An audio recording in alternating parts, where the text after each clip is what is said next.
នៅទីនេះយើងមានប្រាក់ប្រូមួប្រាក់តាំងដោយអក្សរ AG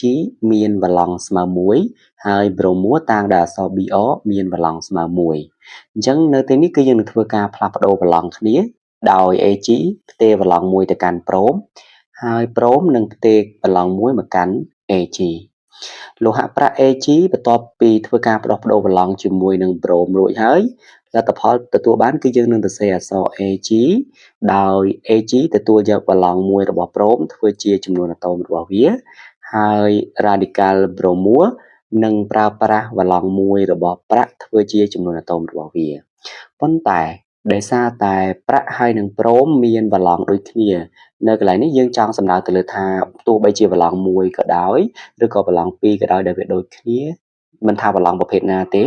ឲ្យតែដូចគ្នាគឺយើងត្រូវតែធ្វើការសម្រួលវឡង់ចោលដូច្នេះរូបមន្តចុងក្រោយរបស់ប្រាក់ប្រូមួយើងនឹងសរសេរតែអក្សរ AG ហើយនឹងអក្សរ BR បានន័យថាប្រាក់ប្រូមួមាននិមិត្តសញ្ញាមានរូបមន្ត AG BR បាទបន្តចូលមកកាន់រូបមន្តមួយទៀតគឺយើងមានសង្កសីប្រូមួសង្កសីតាំងដោយអក្សរ GN មានវឡង់ស្មើ2ដូច្នេះសង្កសីវានឹងធ្វើការបោះវឡង់2របស់វានឹងទៅកាន់ប្រូម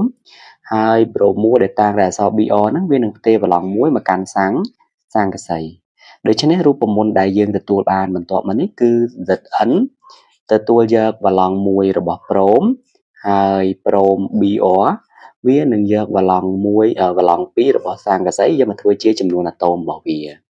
ប៉ុន្តែដូចមុនដែរដោយសារយើងនិយាយថាអាតូមដែលមានវឡង់ស្មើ1ឬក៏ចំនួនអាតូមស្មើ1យើងអត់បង្ហាញទេបាទអញ្ចឹងរូបមន្តនេះវានឹងវិវត្តទៅជាអក្សរ ZN បាទដែលមានចំនួនអាតូម1តែយើងអត់បង្ហាញ